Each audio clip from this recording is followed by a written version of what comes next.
Alright guys, and welcome back to the channel, and today I will be giving you my full predictions and fight card breakdown for UFC 304 live Saturday, July 27th from Manchester, England, and I absolutely cannot wait to get into it, and we are going to go right ahead and jump right into the very first prelim of the night, which is Shauna Bannon versus Alice Ardelean. And Alice Ardelean is coming in on short notice. Ravina Oliveira had to pull out. The UFC has not updated that fight on the right side of the screen, but it is updated on the left side here for Tapology. And in this fight, a pretty interesting fight. Shauna Bannon has come into the UFC. She did have a loss. She's only had one fight in the UFC so far. And Alice Ardelean, unfortunately, it is pretty bad for her. Two of her last three opponents have had 0 MMA wins. Two of her last three. So you want to talk about absolute can crushing. This girl is doing that. I mean, fighting two people that have probably between them 15 to 20 MMA fights and has absolutely no wins. That is not looking good, and I think Shauna Bannon in this fight is going to get back on track and get her first win in the UFC over a very low-level can crusher. So we are going to go ahead with Shauna Bannon by decision in this fight, and I think it should be pretty easy. All right, moving on up, we are looking at Christian Leroy Duncan versus Gregory RoboCop Rodrigues, and this is a phenomenal fight. Such an interesting matchup. Both of these guys have looked so damn good in the octagon. Christian Leroy Duncan, I mean, is big, he's technical, he's long. A lot of his fight style kind of reminds me of John Jones in a way. And, I mean, he just uses his range well, he's very technical, he moves very well, but Gregory Rodrigues has absolutely looked like his nickname. He has looked like a RoboCop, he has looked like a Terminator, and I believe he is only like 32 years old. He is the oldest looking 32-year-old I've ever seen in my life. I think he might be 52. I don't know how that man is in his 30s looking like that. But, I mean, Gregory Rodrigues has looked like a killer. He just puts a pace, a pressure on you, and if you cannot hurt him, rock him, and knock him out early, he is going to be all over you, smothering you with big shots, just putting that pressure, that cardio on you, and he is going to break you. And his only loss so far has been to Bruno Ferreira, who has just been an absolute tank, a ton of power in his hands. If Bruno Ferreira hits anybody, he's putting that person out cold. So he did get caught with a shot from Bruno, but outside of that, Gregory has come back. He's on a 2-fight win streak, put the huge beat down on Brad Taveras, wound up knocking him out. But in this fight, even though I think it's going to be one of the best fights of the night, and it's going to be a long-range, powerful, technical striking battle, I do favor Christian Leroy Duncan in this fight, and I think he's got a 4-inch reach on Gregory Rodrigues. He's very calm, he's very tactical. Gregory is pretty calm and tactical as well, but he comes forward, you know, he starts to get a little excited, he starts to put a lot of shots and a lot of pressure on you, but I think Christian Leroy's Duncan's movement is going to get him through this fight, and his technical striking from the outside, and I do see him knocking Gregory Rodrigues out in the second round. I think he's going to start to build those technical shots, find his timing, and I think Gregory Rodrigues is going to walk into a big shot, get hurt, and then Christian Leroy is just going to follow up and wind up knocking him out. But if Christian Leroy cannot put Gregory away, if he doesn't have that Bruno Ferreira power at any point in the fight, then I think he's just going to wind up outstriking, out-edging Gregory Rodrigues the majority of the fight, and I think he takes a decision. But I'm going to say that RoboCop walks into a bad shot, gets hurt, and Christian CD, well, we'll call him CLD, will wind up catching Gregory and knocking him out in the second round. But I think it's going to be a fantastic strike fest delight fight. All right, and moving on up, we are looking at Modestas Bukauskas versus Marcin Prachnio, and this is a very interesting fight. Both of these guys are coming off, well, actually, Modestas is coming off a loss to Vitor Petrino, but Marcin Prachnio has also lost to Vitor Petrino, and I mean, Vitor Petrino is just an absolute killer. That was Modestas' last fight, but Marcin has had a fight since then, picking up a win over Devin Clark, and he looked okay in that fight. I mean, but Devin Clark is very up and down, but Marcin did pick up that win against Devin Clark, but to me, Marcin Prachnio, I mean, it's just, there's nothing very special about the guy. He's just kind of okay. He's just kind of there. A little slow, a little dumpy. And, I mean, I think any top-level guys are just going to steamroll Prachnio. I mean, there's nothing about him that's ever going to be champion or a top contender. And I don't really see the same for Modestas Bakauskas. But Modestas has looked good outside of that loss to Vitor Petrino. He went away for a little while, he came back to the UFC, but in his time away, he did pick up a lot of wins in the other organization that he went over to, and I do think in this fight he is going to be the better, technical, sharper striker, and I am picking Modestas Bakauskas by decision. I think he will out-edge Marcin Prachnio on the feet. I think he'll just have the better shot selection. I think he'll be sharper. I think he'll be a little quicker. Prachnio could wind up making it close here and there. You know, he could wind up maybe stealing around, making it real close. But I think Modestas is going to wind up taking the majority of these rounds. And I see him picking up a 29-28, possibly a 30-27 decision over Marcin Prachnio. All right, and moving on up to Sam Patterson and Kiefer Crosbie. And all right, it's a little off on the right side. They do not have the correct order as usual. But in this fight, Sam Patterson coming off the submission win over Loughran, which is a very impressive win. But before that win, he got knocked out so damn brutally. I mean, it was one of the worst knockouts I've ever seen. He was just, I mean, absolute just soup in the brain all over the place. His equilibrium was gone. I mean, it took him a while to recover and really get his feet under him. And it was just a really brutal knockout, but he did get back on track with some great jiu-jitsu. And Kiefer Crosbie coming in, I mean, nothing special about Kiefer at all. I don't really see a whole lot of upside in him. He did have some canceled fights before this fight was announced.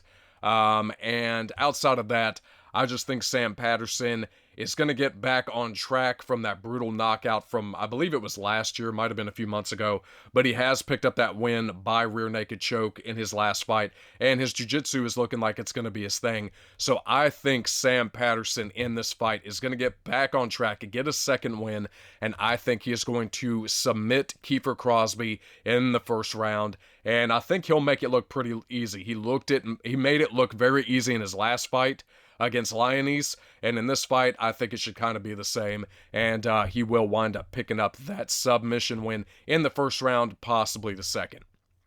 All right, and now we are moving up to a boxing fest of the night between two big heavyweights in Parkin versus Lucas Brzeski. And in this fight, Mick Parkin has looked pretty decent. You know, he's a heavyweight boxer, pretty decent hands, kind of slow, kind of plodding.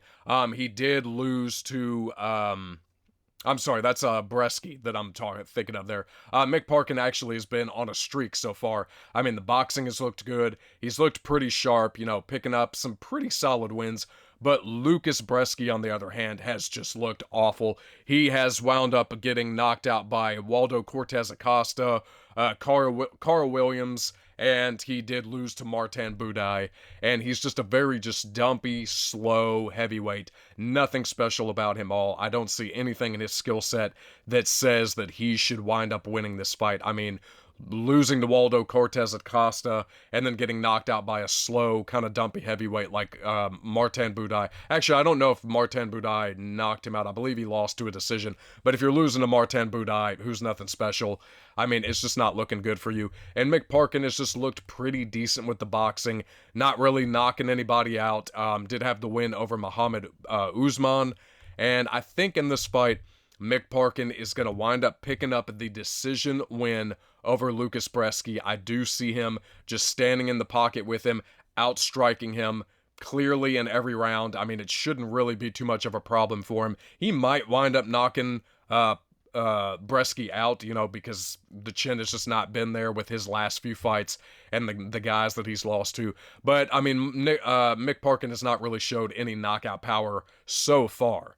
And he's just kind of a piece you up, touch you up boxer, and I think he will wind up piecing up Lucas Brzeski for the majority of 3 rounds, and I think he is going to take a 30-27 unanimous decision over Lucas Brzeski and continue his win streak. All right, and moving on up, we are looking at Elliott versus Preston Parsons, and this is a very interesting fight. Elliott coming off the win over Val Woodburn. He looked pretty impressive in that win, nothing too crazy, nothing too special, and Preston Parsons has looked pretty decent in the UFC so far, and he is coming off a win against Matthew Selmisberger, which is a pretty good win. I mean, Matthew Selmisberger is not a top-level guy, but he is a dangerous striker. He does have knockout power. He is a serious threat. And even though Elliott in this fight, I think, is going to be the favorite, because he's coming off that win against Val Woodburn, and I think he is the hometown guy here, I am actually going to go with the upset here, and I am going to pick Preston Parsons to get the decision win over Elliott. And the reason I am going that route is because I think a win over Matthew Selmisberger right now says a little more than getting a okay win over Val Woodburn. And I think Preston Parsons just has that ability to probably outstrike Elliott, probably maybe even finish him, but I think he's just going to be sharper in this fight, and I see him out-edging Elliott in this fight. 29-28, unanimous decision possibly, but maybe a 30-27. It could be a competitive fight, but I think Preston Parsons is going to pull off the upside here and take the decision over Elliott. All right, and we are moving on up. Let me find him. There we go. To Callan Loughran versus Ramon Taveras. And a pretty interesting fight here. Callan Loughran has looked pretty good in the UFC. He did have a loss recently. His last fight was a win, but before that he took a loss. And Ramon Taveras has looked, okay, not great. But in this fight, I think Callan Loughran, I see a lot of potential in the kid. He's got good hands. He's got good defense. He comes forward. He seems to be a very solid, well-rounded fighter, young fighter. And I think in this fight, I believe Ramon Taveras is coming off a split decision win. I cannot remember who it is, but it is a split decision win for him, and it's, I believe, his first fight in the UFC. But I think Callan Loughran has more upside as a prospect. I think he's going to get back on track and get to a second fight win streak, and I think he is going to beat Ramon Taveras by a decision. I think it's going to be a clean 30-27 unanimous decision. I don't think he'll have too many problems in this fight. He should look pretty sharp on the feet with the striking. I think the offense will look on point, the defense will look on point, and he will get through Ramon Taveras to move to a 2-fight win streak. All right, and moving on up, and I am cruising through these. We have 14 fights. Don't want to keep everybody too long, but we are looking at Molly Meatball McCann versus Bruna Brasil, and a very interesting fight. I mean, Molly McCann is always so fun to watch. I mean, she brings an excitement, she brings a pace, she brings power. She's always fireworks. And Bruna Brasil, on the other hand, has been okay. She's had some knockout losses. She's been TKO'd multiple times. The chin has not looked great. She's had a win here and there. But Molly McCann, even though she has had some losses recently, she's had some submission losses, Molly McCann has so much more upside to me. Molly McCann brings it. She's got pressure. She's got power. She's a little wild, a little unorthodox. And Molly McCann is going to show up in her hometown. She's going to bring the fireworks, and I think she's going to light those fireworks off all over Bruna Brasil. And I think Molly McCann is going to TKO Bruna Brasil in this fight. Now, possible she just takes the decision, just beats her up for 3 rounds, just puts that pace and pressure. But, I mean, Molly McCann has been pulling out these crazy spinning back fist knockouts and just shocking everybody. And everybody's like, holy shit. And she's had some great KO wins in the last year. And I think Bruna Brasil is just going to be a little slower. She's going to be a little bit behind in the pace. And I think Molly McCann is just going to put that pressure on her, and I think she's going to hurt her with a crazy shot, and she is going to bring that KO power for her hometown fans, and I think she puts Bruna Brasil away in that second round. And it's going to be a great showing from Molly McCann. Cannot wait for it. And moving on up, we are looking at Nathaniel Wood versus Daniel Pineda. And a very interesting fight here. Nathaniel Wood is coming off a loss. Daniel Pineda is coming off a loss to Alex Caceres. And Daniel Pineda, not looking too bad in the UFC, but Nathaniel Wood is just looked like a very, very promising prospect. I mean, he's got a lot of potential in him. Good striking on the feet, good grappling, just solid overall base. And I think, even though Nathaniel Wood is coming off a loss, I think he is going to get back on track, and I think he beats Daniel Pineda by decision. And in his last fight, he did lose to Muhammad Naimov. It was a very good fight, very back and forth, got very close, very interesting in quite a few moments. But I do think Nathaniel Wood just has so much more upside. He's just better in the skill set, and I think he will wind up taking a clean 30-27 unanimous decision over Daniel Pineda. And I mean, and if you're losing to Alex Caceres right now pretty cleanly, it's not looking super good for you. So we will say that Nathaniel Wood is getting back on track, making up for that mistake in his last fight and picking up this win. All right, and we are moving on up to Bobby Green versus Paddy the Baddy Pimblett, and I absolutely cannot wait to talk about this fight because it is going to be such a interesting fight. I mean, a very anticipated, huge test for Paddy Pimblett. I think this is going to be Paddy Pimblett's biggest test yet in the octagon, and I'm going to go ahead and say it. The win over Jared Gordon was absolutely atrocious. He 100% lost that fight. Paddy got outstruck in that fight. Paddy looked slow. He looked off. And even though Paddy has picked up a lot of wins before Jared Gordon, and has wound up pulling off those wins, even though he didn't look, fantastic in those fights, I do think in this fight, it is going to be very difficult for Paddy to land shots on Bobby Green. Bobby Green is one of the best defensive fighters in the UFC. He's very slick. He's very fast. He's got excellent top-level head movement.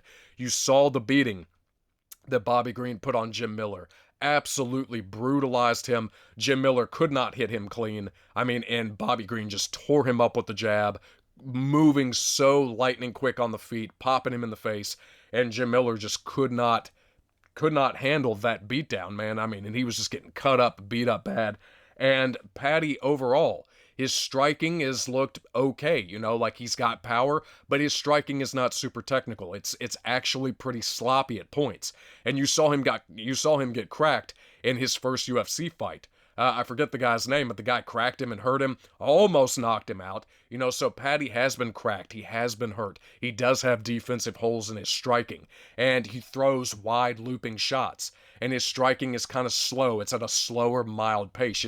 He doesn't put sharp combinations together. He's not super fast. And yes, his bread and butter is his grappling.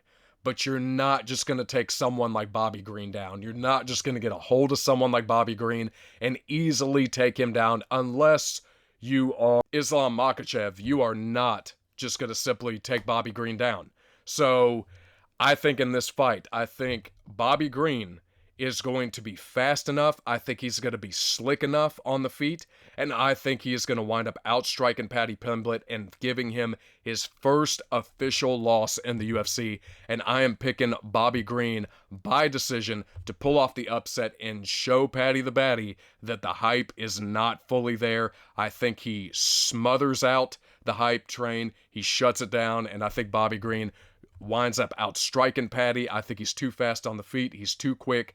Paddy struggles. Paddy tries to come in and take him down. Paddy can't get a hold of him. And I think Bobby Green is just going to piece him up and just show him, you should have lost the Jared Gordon fight, and the hype train is not there yet. So I am going Bobby Green by decision to beat Paddy the Baddy in his hometown. And I think that, sorry, Paddy, this is where your luck runs out.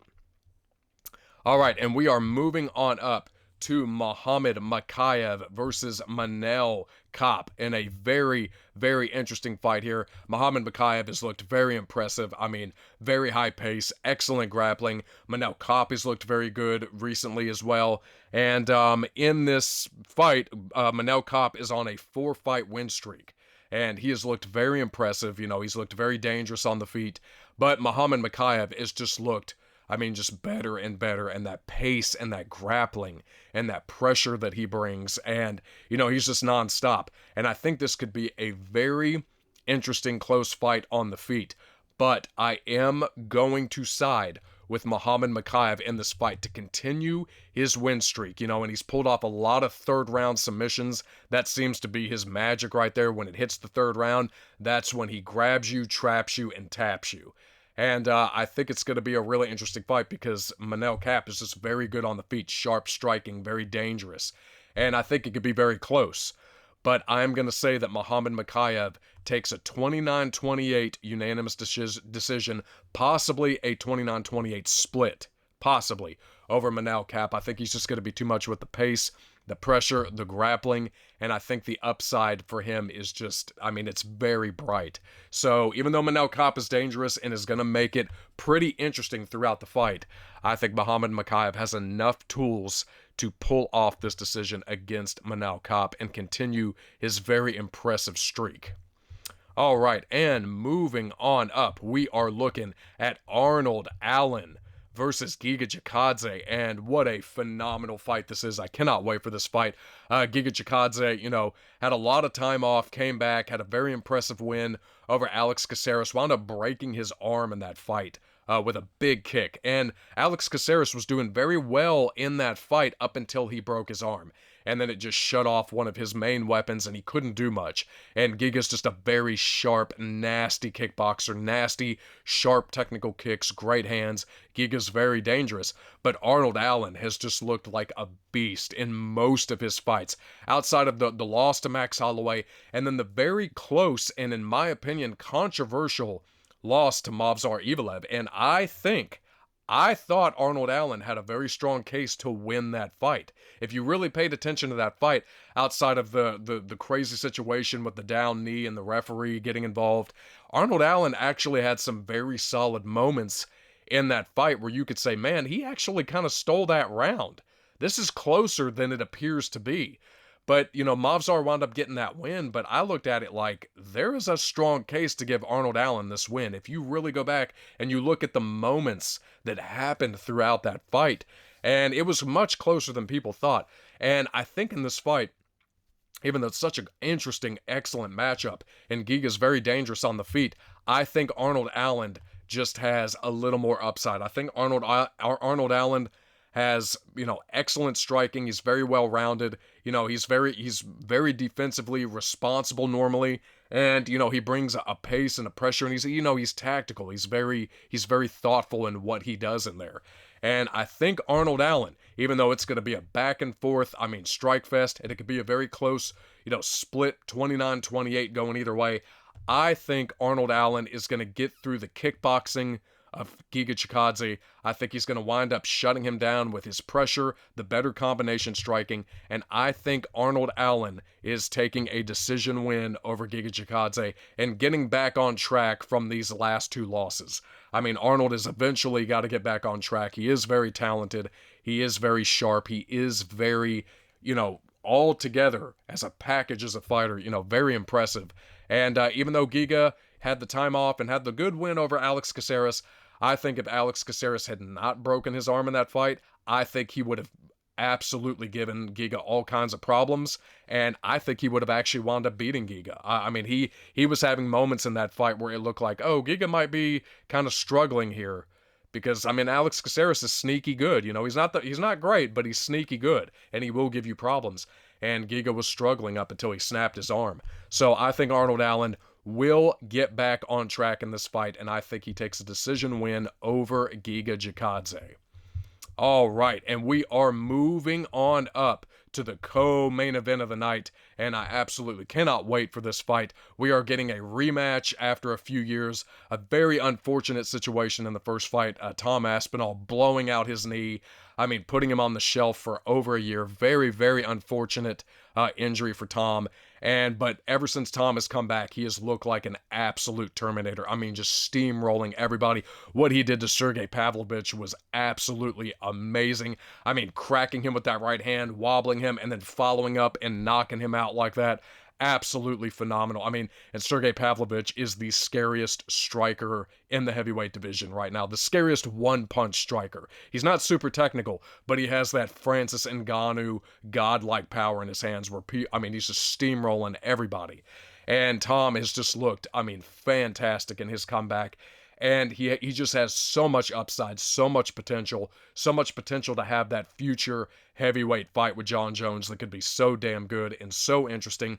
And Curtis Blaydes, on the other hand, is one of the most well-rounded fighters in the heavyweight division. He's got great striking, he's got great wrestling, he's got good pressure, he's got good pace, and he mixes it up well. But the problem with Curtis Blaydes is his kryptonite has been fast, sharp, powerful heavyweight strikers. And he did get knocked out by Sergey Pavlovich brutally. He did get knocked out by Derek Lewis with a brutal uppercut shooting in. So that chin has been cracked multiple times. That chin has been cracked. He's been hurt. He's been KO'd out cold quite a few times.